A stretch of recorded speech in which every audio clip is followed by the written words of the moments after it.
की ये तस्वीर यही है कि जो यहाँ पे डॉक्टर तोमर का घर था, ये दक्षिण कश्मीर के पुलवामा के।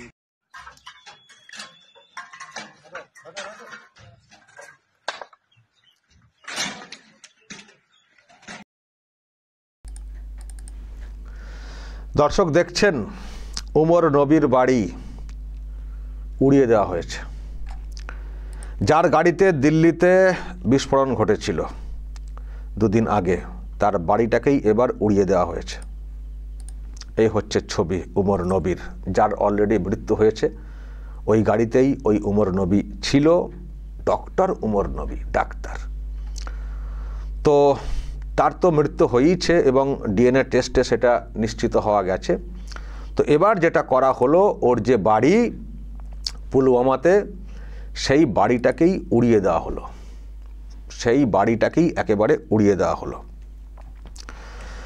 দর্শক, এটা একটা ভালো পদক্ষেপ এবং জানেন যে একটা সিদ্ধান্ত অনেক আগেই হয়েছিল যে যে ছেলেটি বা মেয়েটি জঙ্গিবাদের সঙ্গে যুক্ত থাকবে তার বা তাদের তো অবস্থা খারাপ করা হবেই, সেই সঙ্গে সেই যে পরিবার থেকে উঠে আসা, সেই পরিবারকেও ভুগতে হবে। সেই পরিবারের অন্য কারো চাকরি হবে না এবং আরও যেসব সরকারি সুযোগ সুবিধা, সেই সব সুযোগ সুবিধা কিছু দেওয়া হবে না। এটা কেন সিদ্ধান্ত নেওয়া হয়েছিল? এই জন্যেই সিদ্ধান্তটা হয়েছিল যাতে করে যারা গার্জেন আছেন, যারা পরিবারের অন্যান্য আছেন, তারা যাতে তাদের পরিবারের ওই যে সদস্য বা সদস্যা যারা বেআইনে যাচ্ছে তাদেরকে নিয়ন্ত্রণ করে। তা না হলে পুরো পরিবার ভুগবে না। সেই জন্য এই রকম একটা সিদ্ধান্ত নেওয়া হয়েছিল যে যদি কোনো পরিবারের কেউ জঙ্গি হিসেবে ধরা পড়ে তাহলে গোটা পরিবারকে কিন্তু ভুগতে হবে। তখন বলা চলবে না ও করেছে আমরা কি করব, না, পরিবারেরও একটা দায়িত্ব থাকে যে বাড়ির ছেলেটা কোন পথে যাচ্ছে। আর এটা আরও একটা ব্যাপার যে দায়িত্বটা নিতে হবে। তো আরে দেশটাকে তো ভালোবাসতে হবে। তো আপনার পরিবারের কোনো ছেলে বা মেয়ের দ্বারা দেশটা ক্ষতিগ্রস্ত কেন হবে? দায়িত্ব নেবেন না? সব দায়িত্ব দেশের যারা নিরাপত্তার দায়িত্বে আছেন তাদের। আপনার পরিবারের কোনো দায়িত্ব নেই, আপনাদের কোনো দায়িত্ব নেই যে বাড়ির ছেলেটা কেন বেআইনে চলে গেল। তারপরে অনেক সব টাকা পয়সাও সব হয়, লেনদেন হয়। তো টাকা পয়সা কোত্থেকে আসছে একটু দেখবেন না খতিয়ে? কাজের টাকা নাকি ওই সব জঙ্গিপনার টাকা খতিয়ে দেখবেন না, জানবেন না? বা টাকা পয়সার বাইরেও বাড়ির ছেলেটা মেয়েটা কোন মতের বিশ্বাসী হয়ে যাচ্ছে, কি মানসিকতার হয়ে যাচ্ছে দেখবেন না? তার আচার আচরণ দেখে একটু ভাববেন না? সব ভাবতে হবে দেশের নিরাপত্তা রক্ষী যারা আছেন, সেনাবাহিনী বা এজেন্সি বা দেশের প্রধানমন্ত্রী, সব তাদের দায়িত্ব, পরিবারের কোনো দায়িত্ব নেই। তো সেই জন্যে এই রকম একটা সিদ্ধান্ত নেওয়া হয়েছিল যে যদি কোনো কাউকে ধরা হয় তাহলে কিন্তু পরিবারকেও ভুগতে হবে। এটা ওখানে একটা সিদ্ধান্ত, জম্মু কাশ্মীরে একটা সিদ্ধান্ত হয়েছিল। খুব ভালো সিদ্ধান্ত, মানে কারণ পরিবারকেও দায়িত্বটা নিতে হবে বাড়ির ছেলে মেয়েদেরকে ঠিক পথে মানে রাখার ব্যাপারে।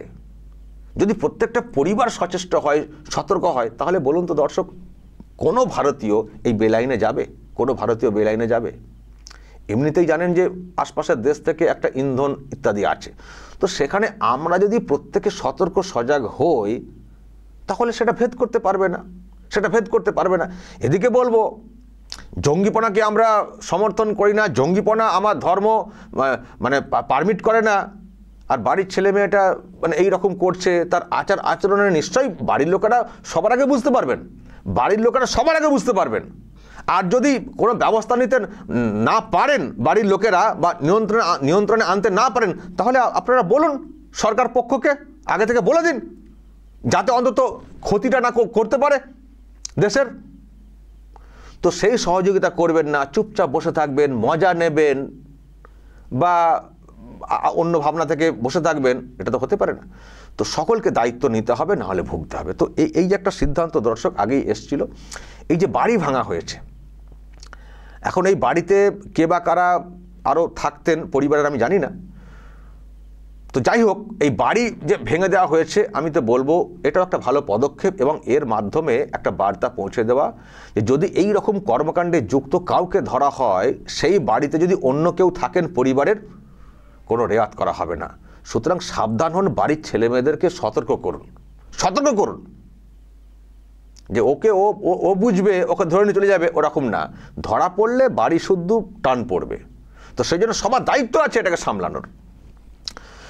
তো যাই হোক দর্শক, এই খবরটা সামনে এসছে যে বাড়িটাকে উড়িয়ে দেওয়া হয়েছে। আমি তো বলবো ঠিকই করা হয়েছে, সবাই সতর্ক যাতে হন।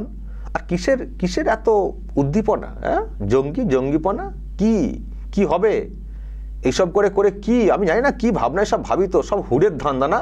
হুর 72টা হুর নাকি?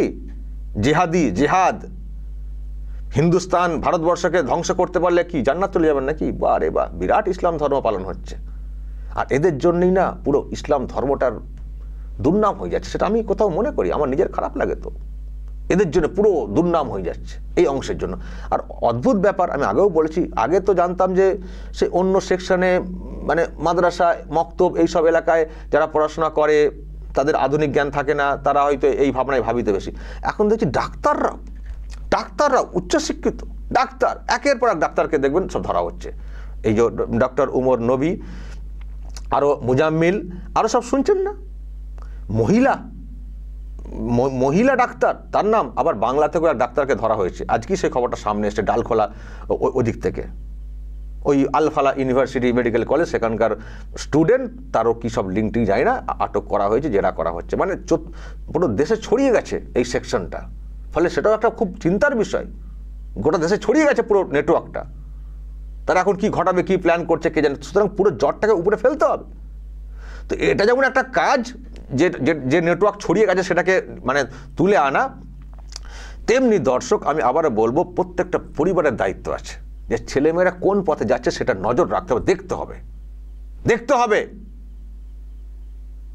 তা নাহলে এটাও তো হচ্ছে, ধরুন বাড়ির কোনো একটা ছেলেকে ধরা হয়েছে, বাকি যেটা হচ্ছে বাবাকেও আটক করে নিয়ে চলে যাওয়া হচ্ছে তো, এই তো হচ্ছে তো, এখানেই তো সব হয়েছে না? বাবাকে আটক করে নিয়ে চলে যাচ্ছে, ভাইকে আটক করে নিয়ে চলে যাওয়া হচ্ছে। হয়তো সত্যিই সে ডিরেক্টলি ইনভলভ না, যুক্ত না, কিন্তু এখন সাফারার, কারণ প্রশ্ন তৈরি হচ্ছে না, নিশ্চয়ই কোনো যোগ ছিল, ফোনে কথা হয়েছে কিনা জানার তো চেষ্টা নিশ্চয়ই এজেন্সি করবে। ফলে তাকে এখন ভুগতে হচ্ছে, বাড়ির অন্যদেরকে ভুগতে হচ্ছে। তো কেন তাহলে ভুগবেন? তাহলে কেন আগে থেকে সতর্ক হবেন না? এবার কেউ বলতে পারেন আমি জানতাম না, এরকম বললে হয় না। আবারও বলছি, বাড়ির ছেলেদের আচরণ দেখলে মানুষ এমনি বুঝতে পারবেন, সবার আগে বাড়ির লোকেরাই বুঝতে পারবেন, সবার আগে। সুতরাং ছেলে মেয়েদেরকে সতর্ক করুন, আর এই ধরনের মানসিকতা থেকে পরিত্যাগ করুন।